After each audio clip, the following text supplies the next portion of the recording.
اعوذ باللہ من الشیطان الرجیم بسم اللہ الرحمن الرحیم وَلَقَدْ آتَيْنَا مُوسَىٰ 9 آيَاتٍ بَيِّنَاتٍ فَاسْأَلْ بَنِي إِسْرَائِيلَ إِذْ جَاءَهُمْ فَقَالَ لَهُ فِرْعَوْنُ إِنِّي لَأَظُنُّكَ يَا مُوسَىٰ مَسْحُورًا قَالَ لَقَدْ عَلِمْتَ مَا أَنزَلَ هَٰؤُلَاءِ إِلَّا رَبُّ السَّمَاوَاتِ وَالْأَرْضِ بَصَائِرَ وَإِنِّي لَأَظُنُّكَ يَا فِرْعَوْنُ مَسْحُورًا۔ اب اس صورت کے یہ آخری رکوع میں موسیٰ علیہ السلام کا ذکر خیر، شروع میں بھی موسیٰ علیہ السلام کا ذکر رکھا گیا اس صورت کے، اور آخر میں بھی موسیٰ علیہ السلام کا ذکر ہی رکھا گیا ہے۔ مطلب کیا ہے اس کا؟ اس کی وجہ کیا ہے؟ جیسے حالات موسیٰ علیہ السلام کو پیش آئے تھے ویسے ہی حالات آقا علیہ السلام کو بھی پیش آئے، ٹھیک ہے؟ تو حضور کو تسلی دی گئی کہ جو باتیں آپ کو یہ کر رہے ہیں موسیٰ علیہ السلام سے یہ باتیں پہلے ہو چکی ہیں۔ کیا باتیں تھیں؟ میں وَلَقَدْ آتَيْنَا مُوسَىٰ 9 آيَاتٍ بَيِّنَاتٍ، فرمایا کہ اے محبوب ہم نے موسیٰ علیہ السلام کو 9 نشانیاں عطا فرمائی تھیں۔ 9 نشانیاں موسیٰ علیہ السلام کی معجزات تھے۔ 2 معجزے تو ید بیدا اور عصا ہے، یعنی ہاتھ کا چمکنا اور عصا کا اژدہا بن جانا، یہ ہیں۔ 7 نشانیاں وہ تھی جو عذاب کے طور پر فرعون پر نازل ہوئی، فرعونیوں پر نازل ہوئی، فرعون پر بھی اور اس کے کارکنوں پر بھی۔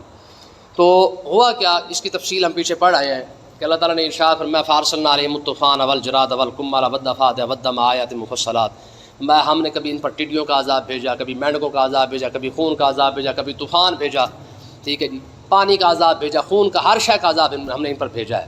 ہوتا کیا تھا، جب یہ عذاب میں مبتلا ہو جاتے تو موسیٰ علیہ السلام سے دعا کرواتے، تنگ آ جاتے نا جب، پھر یہ موسیٰ علیہ السلام سے دعا کروا لیتے، ٹھیک ہے؟ اب موسیٰ علیہ السلام ہاتھ اٹھاتے، اللہ کرم فرما دیتا، عذاب چلا جاتا، جب چلا جاتا تو پھر یہ دوبارہ پھر اسی ہٹ درمی پہ آ جاتے۔ اب اندازہ کریں، دیکھ سمجھنے کے لیے اشارہ کافی ہوتا نا کہ 2 گھر ہے، ایک گھر پانی سے بھرا ہوا ہے اور ایک گھر میں بارش کا قطرہ بھی نہیں آ رہا۔ اب بندے کو سمجھ جانا چاہیے کہ یار یہ پھر عذاب تو ہے۔ اب ایک بندہ ہے جس کے منہ میں خوراک جائے خون بن رہی ہے، دوسرا بندہ آرام سے بیٹھا کھا رہا ہے۔ ایک گھر ہے جس کے اندر میڈ کے بھری ہوئی ہے، مطلب پاؤں رکھنے کی جگہ نہیں ہے، اور دوسرے گھر میں کچھ بھی نہیں ہے۔ تو فرعونیوں کے اوپر کیسے عذاب آتا تھا؟ فرعونیوں کے ہر گھر کے اندر خون ہوتا، اور اسرائیلیوں کے کسی گھر میں کچھ بھی نہیں ہوتا تھا۔ ان کے گھر میں بارش آتی، ان کے گھر میں بارش نہیں آتی تھی۔ اب 2 گھر اکٹھے ہیں، دیوار کے ساتھ دیوار ہے، ایک گھر میں بارش ہو رہی ہے، دوسرے گھر میں کچھ نہیں ہو رہا۔ پھر جو پانی ہے وہ پانی باہر بھی نہیں نکل رہا، دروازے سے باہر بھی نہیں، ہر تاکہ ان کے منہ تک پانی آ جاتا۔ پھر انہیں کہتے یار موسیٰ علیہ السلام سے دعا کروا لو، پھر دوڑ کے آتے جناب اب دعا کر دیں، اب ہم جناب پکے ٹکے مسلمان ہو جائیں گے۔ آپ دعا کرتے، بعد میں واپس چلے جاتے، پھر کہتے ہم نہیں مانتے۔ پھر دوسری بار پھر طوفان آ جاتا، پھر یہی ہوتا، مینڈ کے آ گئی، پھر یہی ہوا، خون آیا۔ حتیٰ کہ آپ اندازہ کریں، روایت یہ ملتی ہے کہ ایک فرعونی عورت نے اسرائیلی عورت کو کہا کہ ہم جو بھی برتن اٹھاتے اس میں خون نکل آتا ہے، ہم تو پانی پینے سے بھی فارغ ہیں، تو اس طرح کر، تو اپنے منہ میں پانی بھر لے اور میرے منہ میں کلی کر دے تاکہ میں پانی پی سکوں۔ تو فلسطینی اور اسرائیلی عورت جو ہے وہ اپنے منہ میں پانی بھر کے اس کے منہ میں ڈالتی ہے، جب تک وہ اسرائیلی عورت کے منہ میں ہوتا ہے وہ پانی ہوتا ہے، جیسے ہی وہ فرعونی عورت کے منہ میں جاتا ہے خون بن جاتا ہے، لیکن کلمہ پھر بھی نہیں پڑا۔ تو اللہ تعالیٰ نے ارشاد فرمایا ہم نے موسیٰ علیہ السلام کو 9 نشانیاں عطا فرمائی، یہ کلیم اللہ کے معجزات بھی ہیں اور فرعونیوں کے لیے عذاب بھی تھا۔ فَاسْأَلْ بَنِي إِسْرَائِيلَ إِذْ جَاءَهُمْ، تو بنی اسرائیل سے ذرا پوچھو تو صحیح جب ان کے پاس یہ نشانیاں آئی ہیں، یعنی یہ بنی اسرائیلوں کو تو کم سے کم سمجھ آ جانے چاہیے کہ اللہ نے ان پر کتنی رحمت نازل فرمائی موسیٰ علیہ السلام کے ذریعے، ٹھیک ہے؟ اس کا مطلب یہ کہ نیک بندے کے ذریعے قوم پر رحمت نازل ہوتی ہے۔ کلیم اللہ تشریف فرما تھے تو پورا اسرائیل محفوظ رہا، کبھی منسلوا آ رہا ہے، کبھی دھوپ سے بچ رہے ہیں، کبھی کوئی آ رہا ہے، کبھی کچھ ہو رہا ہے، کبھی کچھ ہو رہا ہے، کیونکہ کلیم اللہ جو موجود تھے۔ تو نیک بندے کی برکت پوری قوم کو شامل ہو جاتی ہے، ٹھیک ہے؟ اللہ تعالیٰ نے موسیٰ علیہ السلام کی برکت سے اسرائیلیوں پر یہ کرم فرمایا، ٹھیک ہے؟ تو اللہ تعالیٰ نے ارشاد فرمایا اسرائیلیوں سے پوچھو تو یہ رب کے تھوڑے احسان ہیں، ان کا منہ خون سے بھرا ہوا تم پانی پی رہے ہو، ان کے گھر مینڈک سے بھرے ہوئے تمہارا گھر بالکل محفوظ ہے، ٹھیک ہے؟ تو یہ بنی اسرائیل سے پوچھ کے دیکھیں کہ اللہ تعالیٰ نے ان کے اوپر کتنے احسان فرمائے ہیں۔ ہوا کیا، اب فرعون کی اور موسیٰ علیہ السلام کی گفتگو آپس میں ہوتی ہے، کیا ہے؟ فقال له فرعون کہنے لگا موسیٰ علیہ السلام سے، جب موسیٰ علیہ السلام سمجھایا نا کہ بندے کا پتر بن کلمہ پڑھ لے، یہ کوئی تھوڑے عذاب نہیں ہے، سمجھنے کے لیے تو اشارہ ہی کافی ہوتا ہے، عقل مند کے لیے تو اشارہ کافی ہوتا ہے، اور تم تو اتنا سارا کچھ دیکھ چکے ہو، میرے ڈنڈے کا اژدہا بن جانا، تیرے سامنے جادوگر کے ہر چیز کو کھا جانا، کسی کو تھوڑی بات تھوڑی ہے۔ لیکن نہیں، فرعون کہنے لگا انی لأظنک یا موسیٰ مسحورا، اے موسیٰ مجھے تو یہ لگتا ہے کہ تجھ پر جادو ہو گیا ہے، ہیں، الٹا چور کوتوال کو ڈانٹے، بجائے نشانیاں دے کے موسیٰ علیہ السلام کو کیا کہہ رہا ہے کہ تم پر جادو ہو گیا ہے، ٹھیک ہے تو اپنا علاج کروا. اور یہی بات آقا علیہ السلام سے کفار مکہ نے کی، ان تتبعون الا رجلا مسحورا، کیا ہم ایسے بندے کی اتباع کر لیں جو جادو، جس پر جادو ہو چکا ہے. باقاعدہ کفار مکہ نے آقا علیہ السلام سے کہا آپ پر کچھ جادو کا اثر ہے تو ہم کو جادو ٹونے والا بلاتے ہیں، آپ کو دم درود کرواتے ہیں، آپ یہ باتیں چھوڑ دیں. حضور جو فرما رہے تھے کہ بھئی یہ سارا کچھ چھوڑ دو، یہ بت کسی کام کے نہیں ہے، کہتے جی آپ پر جادو ہو گیا ہے. فرعون کو سمجھا رہے موسیٰ علیہ السلام کہ بھائی یہ غلط باتیں چھوڑ دے، یہ پھر تو اپنے آپ کو اپنا خدا نہ بنا، سارا کچھ چھوڑ دے. قوم کیا کہہ رہی ہے؟ کہتی ہے آپ پر جادو ہو گیا تاں کر کے آپ ایسی باتیں کر رہے ہیں. تو اس کا مطلب کیا نکلا کہ جب بھی کوئی سمجھانے والا قوم کو سمجھانے کی کوشش کرے گا لوگ کہیں گے پاگل ہو گیا ہے. مولوی نے سمجھاؤ یار یہ کیڑے گلاں کر رہے ہیں، آج کے دور میں بھی گلا کرتا ہے.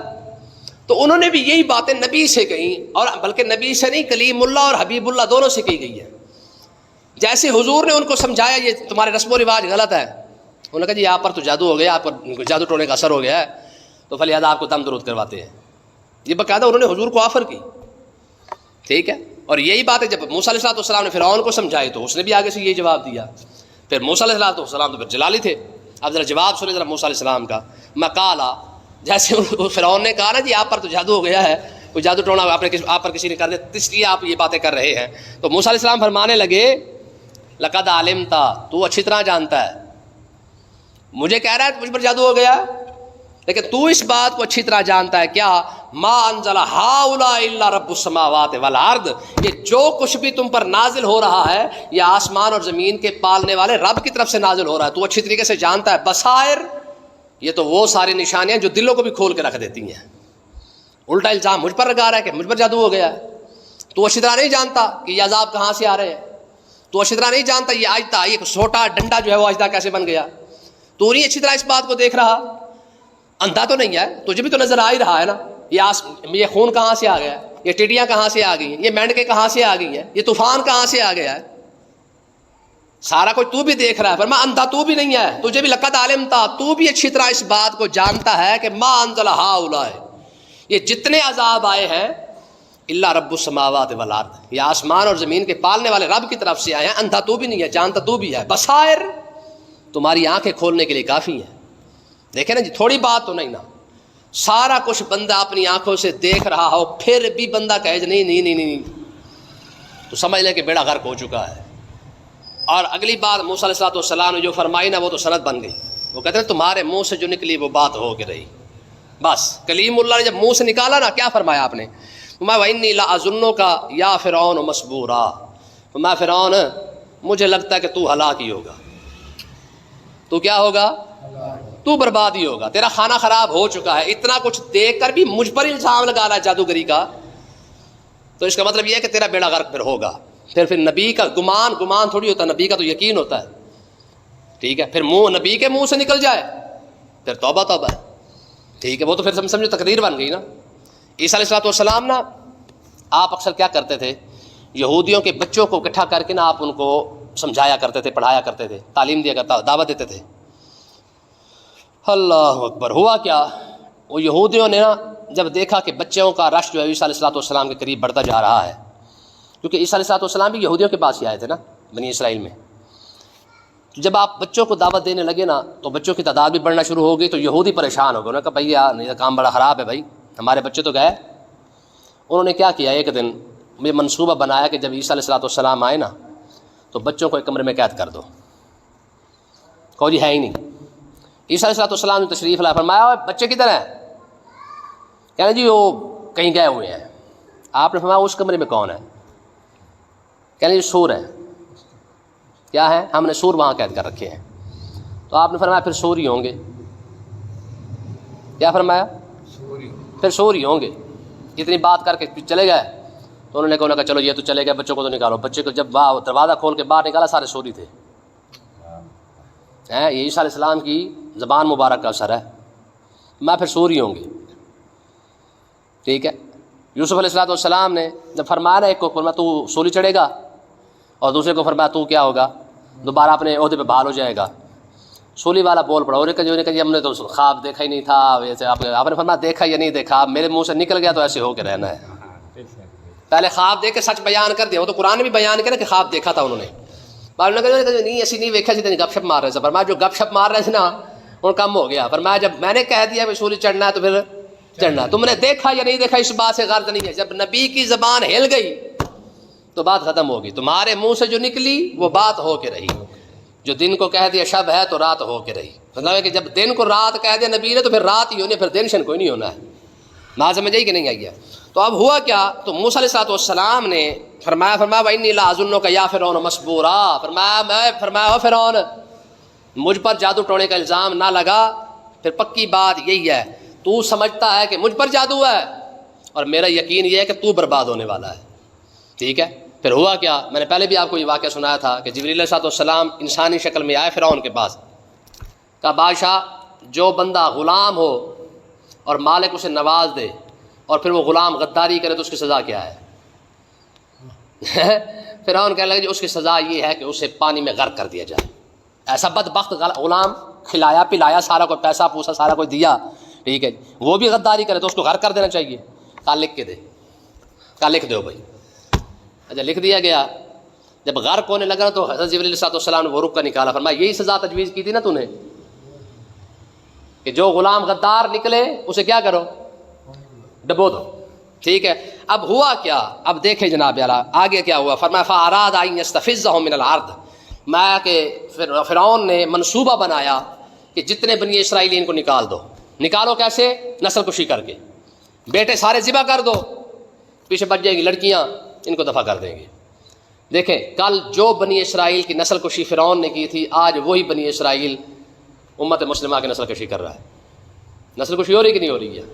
ٹھیک ہے، جو حال ان کے ساتھ ہوا آج وہی بدلہ لے رہا ہے۔ لیکن ہوا کیا، میں کہ اس نے یہ منصوبہ فرعون نے بنایا کہ ہم جناب علیہ اس کو جو ہے زمین سے نکال دیں گے، نسل کشی کر دیں گے، لیکن اللہ تعالیٰ نے کیا ارشاد فرمایا یہ پھر اپنی سوچ رہا تھا، پھر رب نے کیا کیا، فرمایا فَأَغْرَقْنَاهُ،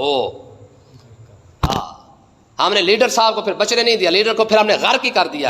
پھر صرف لیڈر غرق نہیں ہوا، وَمَن مَّعَهُ جَمِيعًا، جو بھی لیڈر کے ساتھ تھا ہم نے اس کو بھی ڈبو کے رکھ دیا ہے، اس کا بھی بیڑا غرق ساتھ ہی ہوا ہے۔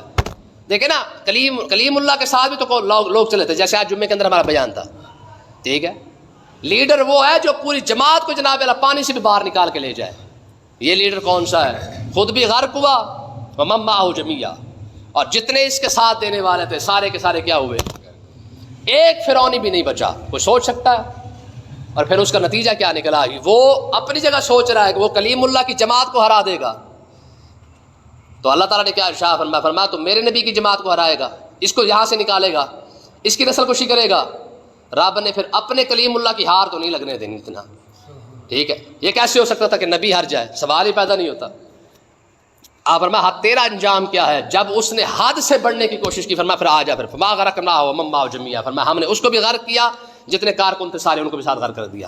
تو اس لیے میں حقیقت کہتا ہوں آج کے دور میں لوگوں کو سوچنا چاہیے کہ یار ہم کس کے پیچھے چل رہے ہیں۔ بھائی لیڈر وہ چنو جو خود بھی قیامت کے دن بچ جائے اور تمہیں بھی ساتھ بچا جائے۔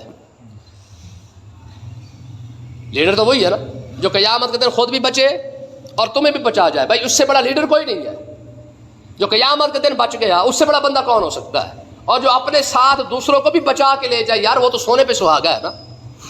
اور آگے دیکھیں ذرا، جو سب سے بڑی بات ہوئی کیا ہوئی؟ پھر ہم نے ان کو غرق کیا، وَقُلْنَا مِن بَعْدِهِ لِبَنِي إِسْرَائِيلَ، پھر ہم نے بنی اسرائیل کو فرمایا اس کے فرعون کے غرق ہونے کے بعد ہم نے فرمایا اسکنوا الارض، میں جاؤ جا کے ان کے باغات اور ان کے محلات قابض ہو جاؤ، ہم نے تمہیں عطا فرما دیے ہیں۔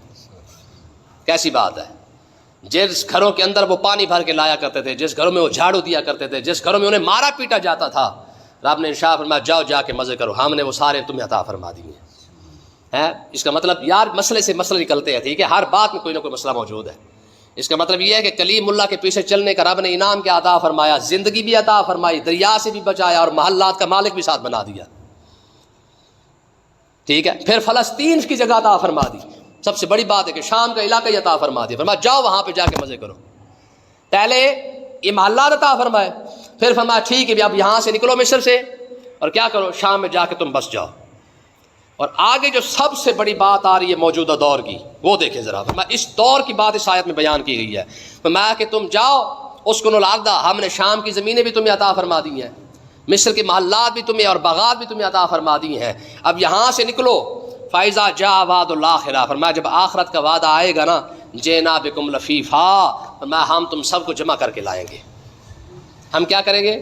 پھر یہودیوں کو پھر جمع کر دیں گے۔ ایک مسئلے کو سمجھیں، یہاں پہ ہوا کیا، جب یہ یہودی نکلے نا شام کی طرف، یہاں پہ آ کے رہنے لگے، عیسیٰ علیہ السلام تشریف لے آئے، پھر اس کے بعد کیا ہوا، انہوں نے عیسیٰ علیہ السلام کا جب انکار کیا تو رب کی نافرمانی ہو گئی۔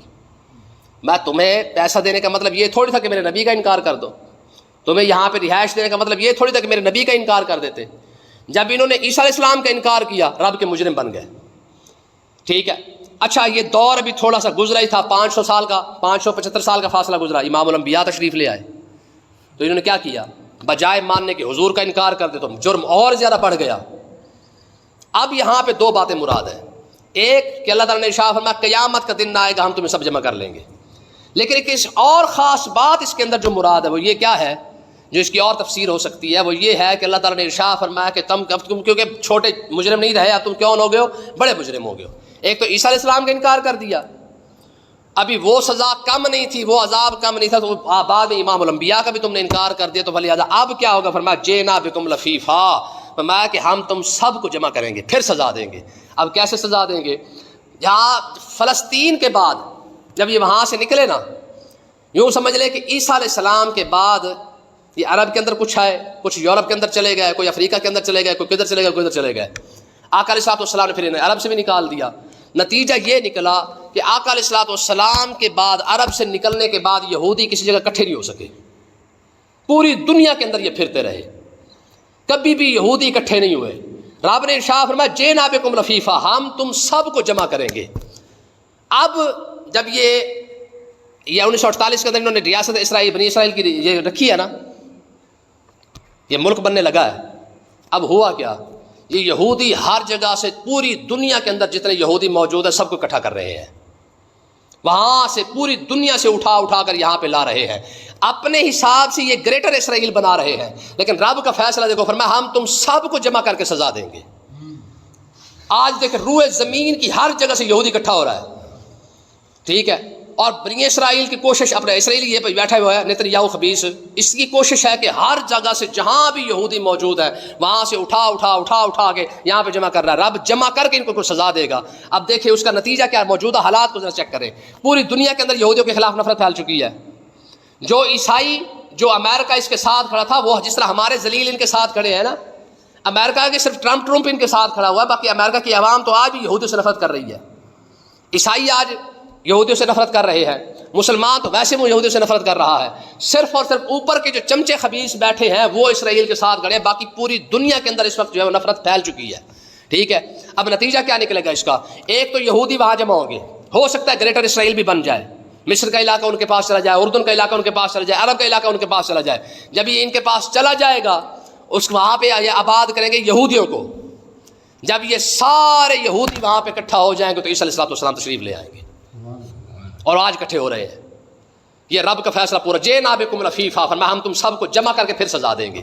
عیسیٰ علیہ السلام کب تشریف لائیں گے؟ جب سارے یہودی اکٹھے ہو گئے۔ دیکھیں نا، پوری دنیا کے اندر ایک ایک گھر کو جو چننا ہے وہ بڑا مشکل کام ہے۔ کہاں چار امریکہ کے اندر یہودی ڈھونڈے، پھر برطانیہ کے اندر ڈھونڈے، کوئی پھر جرمنی کے اندر، کوئی فرانس کے اندر، یہ تو یہودی ڈھونڈنے پڑ جائیں گے نا۔ لیکن ذرا رب کا پلان چیک کرو کتنا بڑا زبردست قسم کا پلان ہے۔ فرمایا میرے عیسیٰ کو چننے نہ پڑے یہودی، آگے چن چن کے جو سب کو قتل کر کہاں قتل کرتا پھرے گا، فرمایا عیسیٰ کے آنے سے پہلے سارے یہودی جمع کر دیتا ہوں۔ دیکھو سارے یہودی جمع ہو رہے ہیں یہاں پہ، اور یہودی جیسے جمع ہو رہے ہیں پوری دنیا کے اندر ان کے خلاف نفرت پھیلتی جا رہی ہے۔ تو اس کا مطلب یہ نکلا کہ یہ جو یہاں یہودی جمع ہو رہے ہیں یہ ان کا پلان نہیں ہے، یہ رب کا پلان ہے۔ قرآن مجید کی آیت ہے نا، یوم الفرقان و یوم التقى الجمعان واللہ علی کل شیء قدیر اذ انتم بالعدوۃ الدنیا وهم بالعدوۃ القصویٰ۔ جب بدر لگی نا، بدر کوئی پلان شدہ بدر نہیں ہے کہ آج ہم لڑیں گے، نہیں، رب نے بدر کے اندر اچانک دونوں کو اکٹھا کیا ہے، اور آپ نے خود ارشاد فرمایا کہ تم نے پتہ نہیں اکٹھا ہونا تھا کہ نہیں ہونا تھا، رب نے آپ ہی کر دیا ہے۔ ادھر سے کفار قافلے کو بچانے کے لیے نکلے ہیں، ادھر سے مسلمان نکلے قافلوں کے لیے، تو نتیجہ کیا نکلا؟ قافلہ تو سائڈ پہ ہو گیا، تو یہاں پہ یہ آمنے سامنے آ گئے. جب آمنے سامنے آیا تو پھر جناب اللہ بدر بھی لگی تو اللہ تعالیٰ نے فتح بھی عطا فرما دی. تو جیسے اللہ تعالیٰ نے وہاں پلان بنایا نا کہ بدر کے اندر دونوں کو سامنے آمنے سامنے کر دیا ہے، تو یوں سمجھ لیں کہ عیسیٰ علیہ السلام کے آنے سے پہلے یہودیوں کو جمع کیا جا رہا ہے، تاکہ جب میرا روح اللہ جب تلوار اٹھائے نا تو چنتا نہ پھرے، ڈھونڈتا نہ پھرے ان کو. اور یہی وجہ ہے، آپ اشارے پڑھ کے دیکھیں حدیث پاک کے، حضور نے ارشاد فرمایا یہودی جہاں بھی چھپنا چاہے گا ہر شے بول پڑے گی کہ میرے پیچھے چھپا ہوا ہے. ٹھیک ہے، پتھر بول پڑے گا، درخت بول پڑے گا، ہر شے بول پڑے گی. اس کا مطلب یہ کہ یہودی جمع ہوں گے، ان کو بھاگنے کی جگہ نہیں ملے گی، کیونکہ ہر جگہ سے یہ آ چکے ہوں گے، پوری دنیا سے یہودی اکٹھے ہو چکے ہوں گے. اب بھاگنا ان کے لیے مشکل ہو جائے گا. دوسرے ملکوں میں جانا تو دور کی بات، یہ دوسری سڑک کے پتھر کے پیچھے بھی چھپے گے تب بھی پتھر بول پڑے گا. تو آج کے یہودیوں کا اکٹھا ہونا یہ ان کا پلان نہیں بلکہ یہ رب کی پلان ہے. ٹھیک ہے، یہ رب ان کو اکٹھا کر رہا ہے تاکہ عیسیٰ علیہ السلام تشریف لائے، سارے یہودی جمع ہوں اور سب یہودیوں کا اسی وقت جو ہے وہ جناب اللہ ان کی گردنیں اتار کے ختم کر دیا جائے. پھر اس کے بعد جو ہے پھر چین کا اور دنیا جو ہے وہ سکون کا پھر سانس لے گی. اللہ پاک سمجھنے کی توفیق عطا فرمائے.